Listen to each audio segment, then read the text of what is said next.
सेठी साहब मामला वहीं का वहीं और वही आप वाली पेशगोई के हल्की फुल्की टुक टुक जारी रहेगी। तो वो ऐसा ही है कि एमओयू के बारे में तो कहा जा रहा है कि वो कोलैप्स कर गया है, जब ब्लॉकेड भी हो गया, हमले भी जारी हैं। ईरान की तरफ से भी ये कहा जा रहा है कि अब एमओयू अपनी असल हालत में मौजूद नहीं है, उधर से हुतीज़ पे एक्टिव हो चुके हैं। सो इस वक्त करंट सिचुएशन को अगर आप डिफ़ाइन कर सके तो आप इससे क्या नाम देंगे? एक्चुअल पोजीशन क्या है? नहीं, इसका तो बड़ा सीरियस है, ये ठुक ठुक नहीं है, ये तो एस्केलेशन पे आ गए अब। This is part of the escalation ladder, क्योंकि अब डोनाल्ड ट्रंप ने जिस किस्म की बमबारी की है उसके बाद ईरान ने काउंटर किया है जी। और अभी एक बड़ी ख़तरनाक सिचुएशन डेवलप हो गई है। अभी आपको पता है कि ये अभी एक रॉयटर्स ने सर्वे किया है अमेरिका के अंदर कि ईरान और यूएस का सीज़ फायर जो है ये चलेगा या नहीं चलेगा। जी। तो उसमें 80% लोग जो वो समझते हैं कि ये अब जंग चलेगी, ये सीज़ फायर नहीं होगी। अब आप सोचिए, एकदम पर्सपेक्टिव चेंज हो गया है और ये इसीलिए हुआ है बिकॉज अमेरिका ने पहल की है इसके अंदर।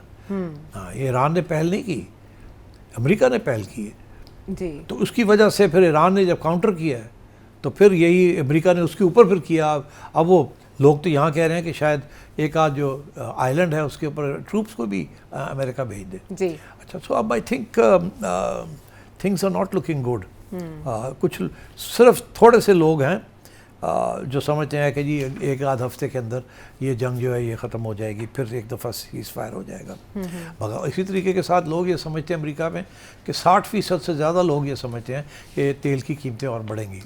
लेकिन अभी तक ऐसा, हाँ, अभी जो बड़ी इंटरेस्टिंग डेवलपमेंट ये है कि अभी तेल की कीमत उस तरीके से नहीं बढ़ी। और बड़े लोग ये पूछ रहे हैं कि भाई क्यों अभी अगर ये सीरियस अटैक और काउंटर अटैक चल रही है और स्ट्रेट फिर बंद हो गया है तो वाई इज़ इट के ऑयल प्राइसेस एकदम उतनी नहीं बढ़ी। मेरा ख्याल है इसमें 2-3 इसके रीज़न्स हैं। एक तो ये है कि मेरा ख्याल है कि चाइना ने अपनी डिमांड जो है फॉर टाइम बीइंग के लिए वो थोड़ी रिड्यूस कर दी, बिकॉज ईरान का सबसे ज़्यादा तेल चाइना को जाता है। जी। तो चाइना, और अब क्योंकि ईरान की शिप्स के ऊपर पाबंदी लगा दी है अमेरिका ने और ईरान ने लगा दी है पाबंदी बाकी सारी शिप्स के ऊपर, तो सप्लाई तो रुक गई है, मगर चाइना की जो डिमांड थी वो थोड़ी सी कम हुई है। उन्होंने अपनी रिजर्व्स इस्तेमाल करनी शुरू कर दी। अच्छा। इसी तरीके के साथ अमेरिका अपनी रिजर्व्स अभी तक खोल के दिया जा रहा है, उसे रोका नहीं है। अभी ज़रा 3 हफ्ते या 4 हफ्ते और लगेंगे बिफोर अमेरिका भी उसके ऊपर स्टॉप करेगा। तो वहाँ से भी आ रही बबल मंदब से जो रेड सी वो जो सारा इलाका है वहाँ से भी अभी शिप्स जा रही हैं। और सबसे इम्पॉर्टेंट डेवलपमेंट ये है कि सऊदी अरेबिया ने क्या किया है कि अपनी सारी सप्लाई लाइन में से 70% उससे शिफ्ट कर दी है टूवर्ड्स दैट पाइपलाइन जो रेड सी जाती है। इंस्टेड ऑफ द गल्फ, वो जो उन्होंने अक्रॉस द लैंड जो पाइपलाइन बनाई हुई है उसको उन्होंने फुल स्पीड पे जैसे ऑल्टरनेट रूट रख लिया उसको। तो सऊदी सप्लाईज भी चल रही हैं जी, रशियन सप्लाईज भी चल रही हैं और अमेरिकन भी अपनी आउटपुट को, रिजर्व्स को कम कर रहे हैं। तो I think this is the short term the reason why इस वक्त तेल कीमतें जो है अभी स्टेबल हैं। मगर अगर ये अगेन अदर 2 हफ्ते तक ये चलता रहा ऐसे ही, लड़ाई झगड़े चलते रहे और कोई सीज़ फायर ना हुई और स्ट्रेट फिर बंद रहा, तो फिर आप देखिएगा कि ये एस्केलेशन और होगी और उस एस्केलेशन के अंदर बबल मंदब जो है हुतीज़ उसको भी बंद कर देंगे। ईरान ने ऑलरेडी हुतीज़ को कह दिया है कि हम इशारा करेंगे तो आप बंद कर दीजिएगा। अगर वो बंद हो गया तो फिर तो आप समझिएगा तो ऑयल प्राइसेस $150 पे चली जाएंगी, बिकॉज 15% तेल उधर से आता है, 20% तेल जो है वो गल्फ से आता है, हरमुज से आता है। तो 35% सप्लाई कम होगी तो बड़ा मसला बन जाएगा ना for everyone. Back to square one situation है, बहुत खतरनाक सिचुएशन हो जाएगी। ये एनालिसिस आपने इस मामले के शुरू होने से पहले दिया था कि इस तरह से, और अब एमओयू के बाद तकरीबन 1 महीने बाद 17 जून को ये एमओयू साइन हुआ, तो अब देखिए वहाँ पहुँच गए हैं। तो लेकिन रेड सी इसके मामले पे तो रेड लाइन पाकिस्तान ने करार दे दी है ना, राइट? नहीं, रेड लाइन तो जनाब अब रेड लाइन तो कोई ओबे नहीं कर रहा ना। अमेरिका ने बमबारी की है जी। अब इल्ज़ाम ये लग रहा है कि ईरान ने भी वापस बमबारी की है। अच्छा, अब ये है कि ईरान कह रहा है कि अगर आपने हमारी इंफ्रास्ट्रक्चर जो कि वॉर क्राइम जिसे कहा जाता है, अगर अमेरिका ने अटैक किया हमारी इंफ्रास्ट्रक्चर को, तो फिर हम बहरीन, कुवैत, सऊदी अरेबिया, आपके जहाँ जहाँ अड्डे हैं, जहाँ जहाँ जो लोग आपके साथ हैं उनके भी हम इंफ्रास्ट्रक्चर पे अटैक करेंगे, that will be an escalation.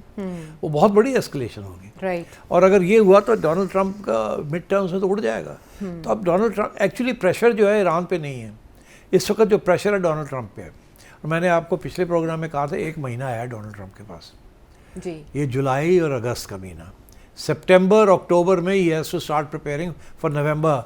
उस वक्त तक अभी ऑलरेडी पब्लिक ओपिनियन जो है डोनाल्ड ट्रंप के खिलाफ जा रहा है, हर महीने उसकी रेटिंग गिरती जा रही है।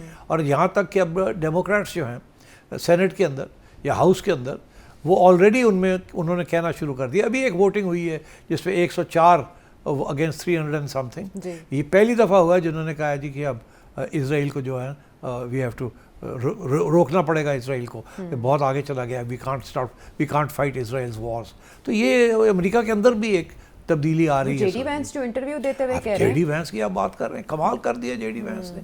उसने तो इल्ज़ाम लगा दिया इसराइल के ऊपर। उसने कहा पूरी इसराइल और इसराइली लॉबी जो है अमेरिका में, एपैक, वो पैसे लगा के और इस जंग को चलाना चाहते हैं, और वो ये जो हम MOU बनाना चाह रहे हैं उसके खिलाफ लगे हुए हैं और मुझे अटैक कर रहे हैं। उसने तो खुल के बात की है। It's shocking. ये आज तवक्को नहीं कर सकते थे आयशा कि ये अमेरिका के अंदर कोई खुल के वाइस प्रेसिडेंट इसराइल के खिलाफ ऐसी बात पोजीशन ले लेगा, और उसने खुल के बात की है कि जी यहाँ सबसे बड़ा प्रॉब्लम ये है कि इसराइल की लॉबी जो है वो अमन नहीं चाहती, वो चाहती है जंग हो। और वो अब पूरा प्रोपेगेंडा कर रही है, और अपने बारे में कहा कि मेरे खिलाफ पूरा एक महाज बना दिया उन्होंने।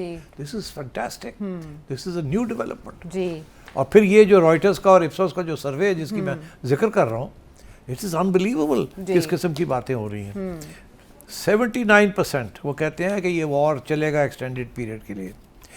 अच्छा, इसी तरीके के साथ सिर्फ 37% है जो समझते हैं कि अमेरिका जो स्ट्राइक्स कर रहा है वो सही हैं। बाकी मेजॉरिटी समझती है कि अमेरिका को नहीं करनी चाहिए दीज मिलिट्री स्ट्राइक। और 60% से ज़्यादा समझते हैं कि जी गैस की कीमतें, तेल की कीमतें अमेरिका में अब बढ़ेंगी। और आधे लोग ये समझते हैं कि ये जंग जो है इसका कोई फ़ायदा नहीं है, इसकी कोई ज़रूरत नहीं है। तो वॉर के ख़िलाफ़ तो अब महाज बन गया अमेरिका के अंदर। तो आई थिंक डोनाल्ड ट्रंप को बड़ी गौर से सोचना पड़ेगा। मगर इस पर एक और भी बात है, कुछ लोग ये भी कह रहे हैं कि डोनाल्ड ट्रंप ढूंढ रहा है कोई रास्ता बेइज्जती के बगैर निकले, फेस सेविंग। तो उसके लिए पाकिस्तान से ज़्यादा कौन काम आएगा? पाकिस्तान बेचारा इस वक्त जिस तरीके से सिचुएशन जा रही है, पाकिस्तान थोड़ा सा आउट हो गया है फ्रॉम द नेगोशिएशंस। तो कतर इन है? कतर भी कोई ख़ास इन नहीं है इस वक्त। बातें जो है ना वो बहुत आगे बढ़ गई हैं। फिर इसको ठंडा करने के लिए फिर भागदौड़ बहुत करनी पड़ेगी। और अभी ये भी कुछ लोग कह रहे हैं कि शायद ईरान की जो 2 लाइन्स है ना, एक तो वो जो नेगोशिएट करना चाह रहे हैं, एक वो जो लड़ना चाह रहे हैं। जो लड़ना चाह रहे हैं वो ये समझते हैं कि पाकिस्तान थोड़ा ज़्यादा ही भागदौड़ कर रहा है अमेरिका को बचाने के लिए। सो इसलिए वो जाहिर है वो तो अपने लोगों के ऊपर तनकीद कर रहे हैं, तो जो मीडिएटर है उसके ऊपर भी करेंगे वो। तो इस किस्म की सिचुएशन बनी हुई है। अब अभी फील्ड मार्शल साहब गए थे वहाँ टर्की, जहाँ से जो खबरें मिली हैं वो यही है कि फील्ड मार्शल साहब की और अर्दोगान साहब की टेलीफोन कॉल हुई है टू डोनाल्ड ट्रंप। अच्छा। दोनों ने रिक्वेस्ट की है कि यार प्लीज़ बैक ऑफ करें। और डोनाल्ड ट्रंप का मसला ये है कि उसको फेस सेविंग चाहिए। ईरान को चाहिए उसको फेस सेविंग देना, मगर ईरान दे नहीं रहा है। ईरान भी बड़ी हार्ड लाइन लेके बैठा हुआ है, और उसकी हार्ड लाइन यही है कि ये आज अगर हमने सॉफ्ट लाइन ली तो आगे जाके तकलीफ़ होगी। अब भी कुर्बानी कर लो, लड़ लो, झगड़ लो, जो मार खानी है खा लो, मगर गिव अप नहीं करना। डोनाल्ड ट्रंप को गिरा के रहना। आपने देखा वहाँ पोस्टर्स लगने शुरू हो गए ईरान में जी। बहुत बड़े बड़े बिलबोर्ड्स लगने शुरू हो गए हैं, डोनाल्ड ट्रंप कफन में लेटा हुआ है। तो डोनाल्ड ट्रंप को तो इन्होंने फारग कर दिया ईरानियंस से।